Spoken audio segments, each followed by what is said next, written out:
to the RJ4All online party. Since lockdown started back in March, our organization, just as many other organizations, have had to modify the way that we deliver our projects, our exhibitions, our events, etc., in order to make them more accessible and safe for both the participants and the volunteers.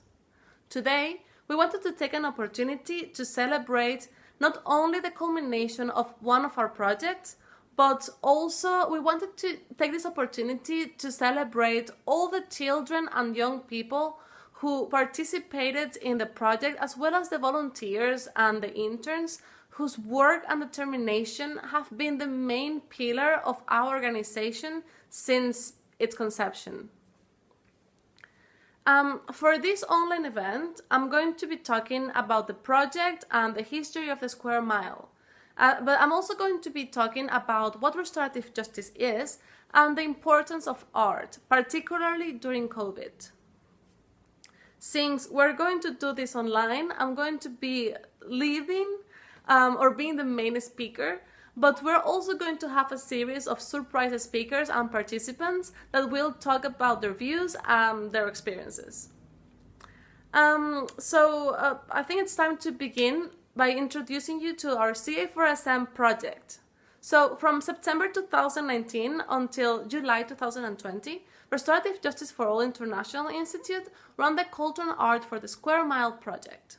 This was a youth-led project aimed to enhance and share the Square Mile cultural heritage by providing children and young people from mostly Southeast London with an opportunity to learn about the history of the Square Mile while enhancing their skills and their confidence. Most of our activities took place face-to-face, in workshops that we delivered with the support of Emily from Bitsy Buddies.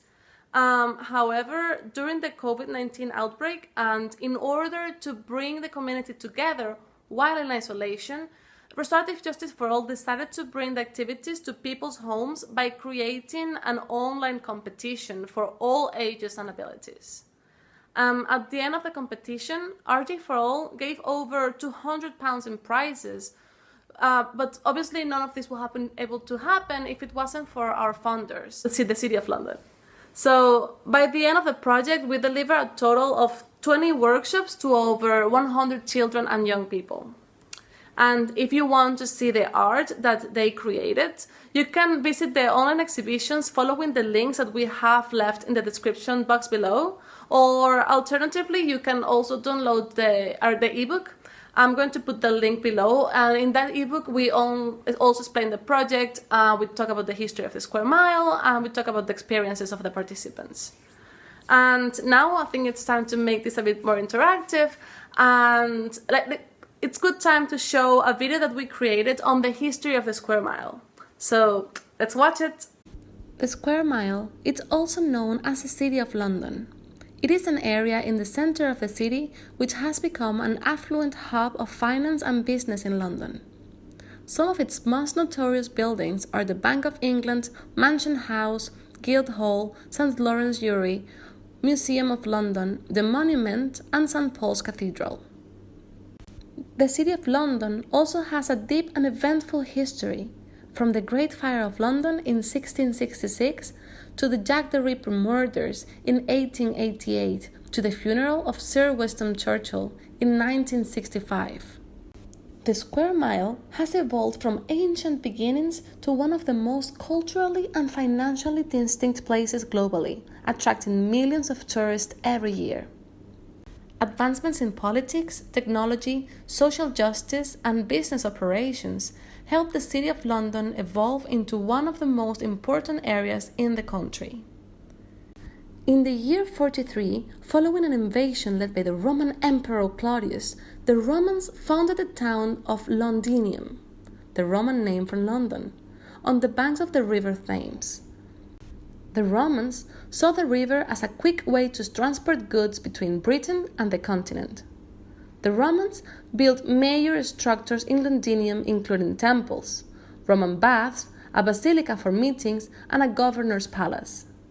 Some remnants of Roman London can still be seen today, including sections of the Roman wall at Tower Hill, the Barbican Estate, and on the grounds of the Museum of London.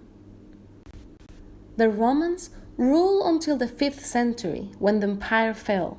At its peak, Londinium had a population of up to 60,000 people, and for 300 years it was the largest city in what is now known as Great Britain. During the 9th century, the town received numerous Viking attacks, and Danish settlers established themselves in the area, encouraging trade and opening businesses. As a result, the town became the first urban center of England. In the year 1067, the newly crowned King of England, William, Duke of Normandy, established the city's existing rights, laws, and privileges. Over a century later, King John reinforced the city's self-government, and a few years after that, the city could elect a different mayor every year. For many years, England had no capital city. However, the institutions of central government were moved to Westminster, close to London. This and the rise of trade in the area were two decisive factors in London's emergence as the capital of England. By the 17th century, the city was still held inside the ancient walls, and it was increasing in population and importance. Unfortunately, in 1665, the population's poor living conditions led to the Great Plague, killing 70,000 people. And the following year, in 1666, the Great Fire of London destroyed most of the city. The reconstruction of London, based on the area we now call the city, took over 10 years to finish. Architect Christopher Wren created masterpieces such as St. Paul's Cathedral, which increased the appeal of London, and thus the capital became the center of English social life, with palaces, halls, theatres, societies like the Royal Society, and museums such as the British Museum. London continued to grow thanks to the foundation of the Bank of England in 1694, providing financial flexibility, and it has maintained since then prominence as a financial center. Okay, so I hope that this video has been very informative. But now you must be wondering, what does an organization that focuses on restorative justice and community cohesion have to do with the history of the Square Mile? Well, it is recognized that cultural heritage plays a vital role in the formation of people's identity and cohesion within wider society, particularly within a society that is becoming increasingly divided along cultural lines. Therefore, cultural enrichment is of special importance in creating diversity. Our project used the underlying values of restorative justice, including power sharing, equality, and respect, in relation to both its internal management and the production of its results. So we have a video that Thursa Cummings, one of our volunteers, has sent us. In this video she explains how restorative art has been applied in our project. However, before watching it, I think it's important for us to talk a little bit about the definition of restorative justice.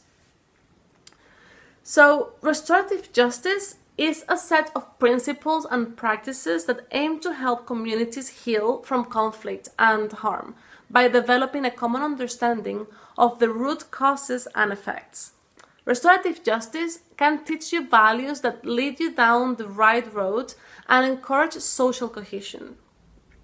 Restorative justice can take place in a variety of different contexts, including schools, the workplace, universities, and even communities.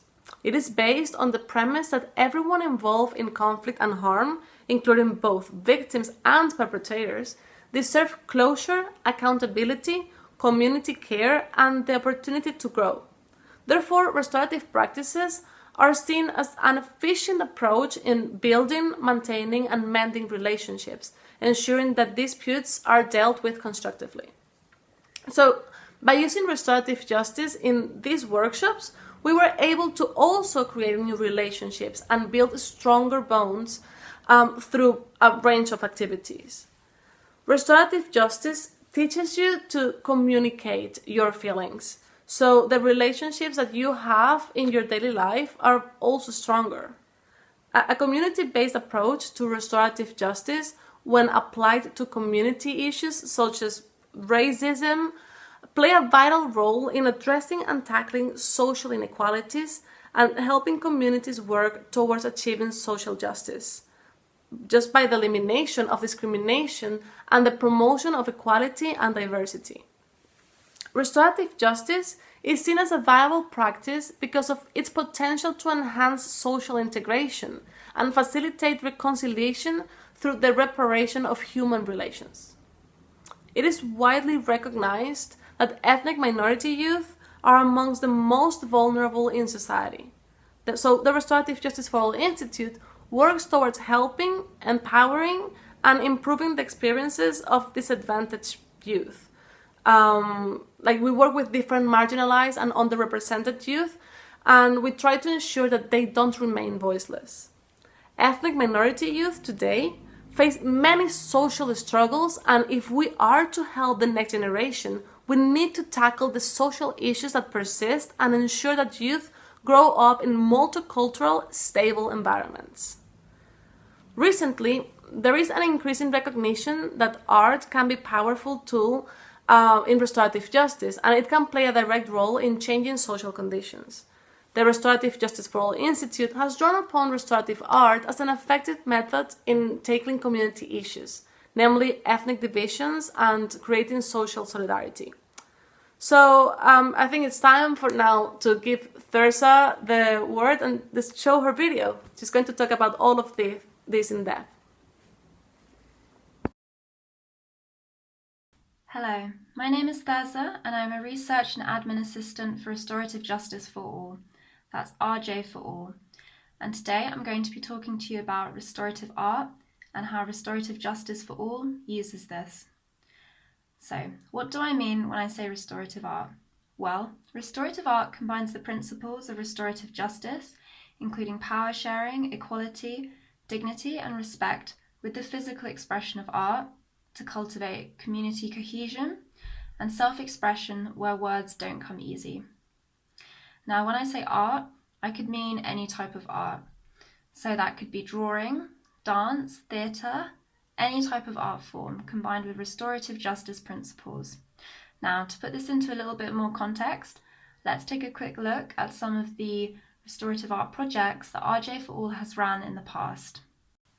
Restorative Justice for All restorative art projects include the one that you've been hearing about today, Culture and Art in the Square Mile, and our previous project, Culture and Art for Unity, both of which were run in London and entailed art workshops and events inspiring creative outputs from children and adults that brought communities together.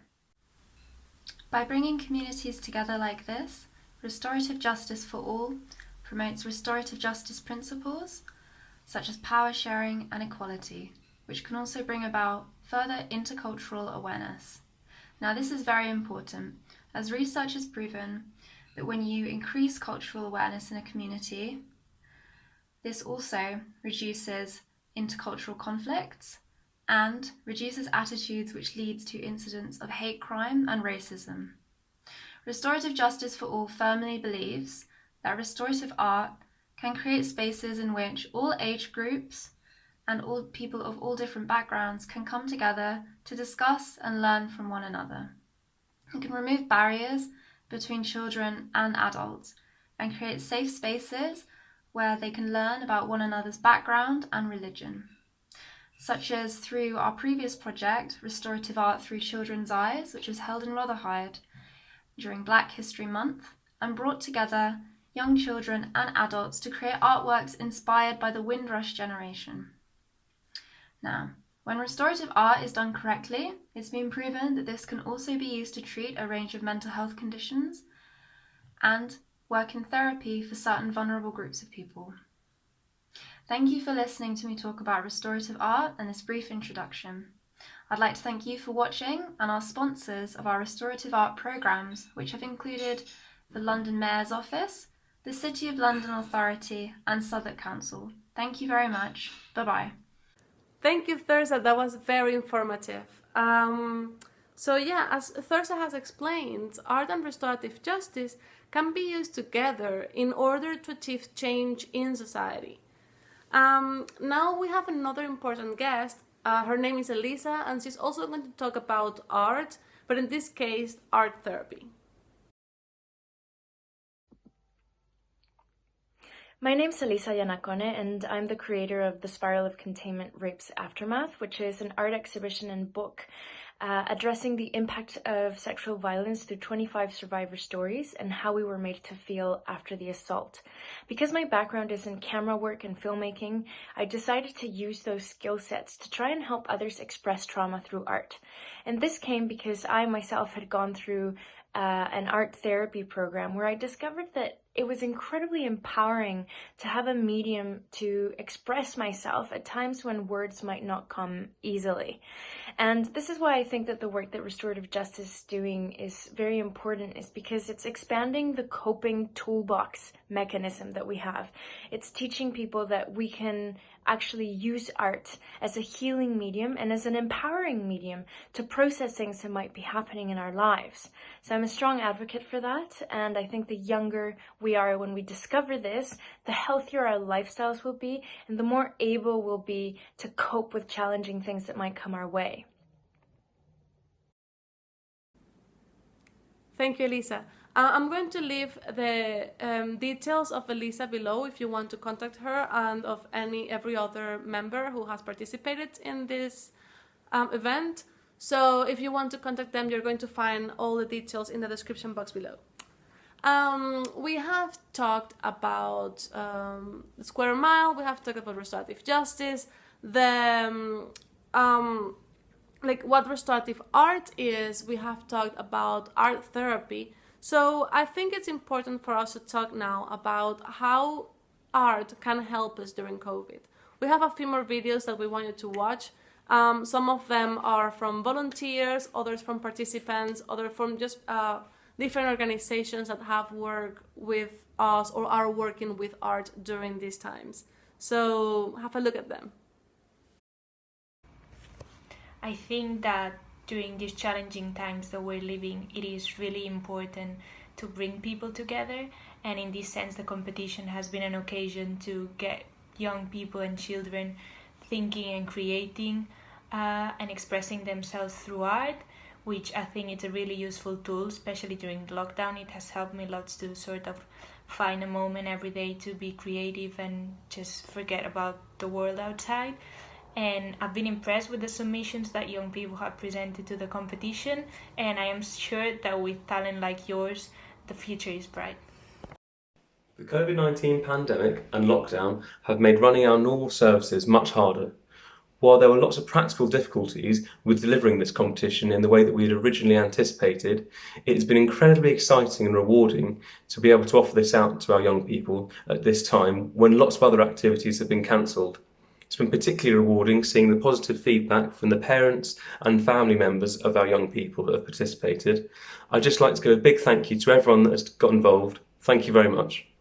During COVID-19, I've found refuge in music. Whenever I feel anxious or trapped, it's been a great way for me to express my emotions or just have a bit of cathartic release with them as well. So especially through these last few months in lockdown, I've found it something that's really helped me through and provided solace.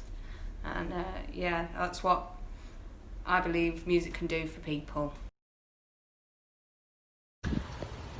My name's Florence and this is Andrea. We are the Art in the Park artists, and we are here in Chamley Gardens, which is a world garden. We have plants from all around the world, and we really believe in the importance of being outside for young people, and the amazing benefits of that for your mental health, and doing art is a great way to observe nature. As you can see, we're setting up for a mosaic project here. We've got all our mosaic tiles ready for our group who are coming, young people. They're going to be making mosaics with us in designs of plants for a table in our back garden. and at the same time learning about the uses of plants, working with Franco from Southern Tigers, who's teaching them about healthy eating.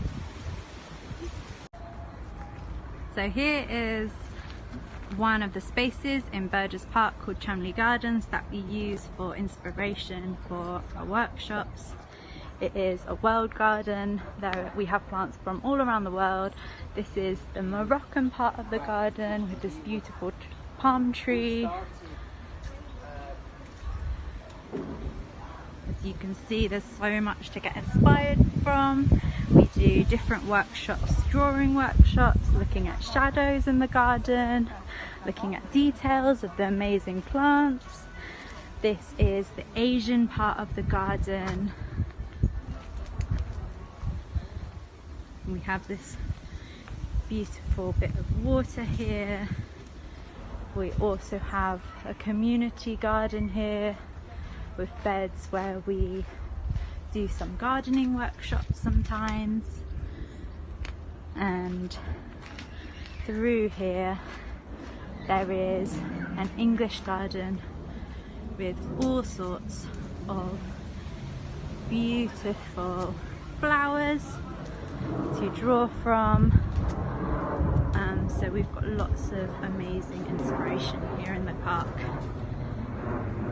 And with COVID, it's much safer to be making art outside.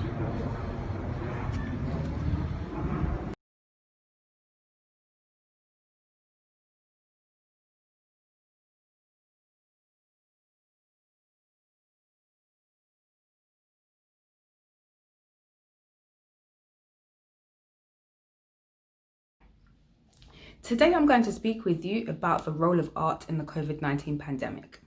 This pandemic is a line of crisis, like many others which society has experienced, such as the Spanish flu and the Black Death. In our case, we can only come to learn about such events through historical documents being recorded and being preserved, such as in the archives, in the museums, in literatures, even through our own individual efforts to capture landmark events. This is our chance through art to capture our experience of COVID-19 so that future generation can see and understand how our society has been reimagined in a time of crisis through creative art.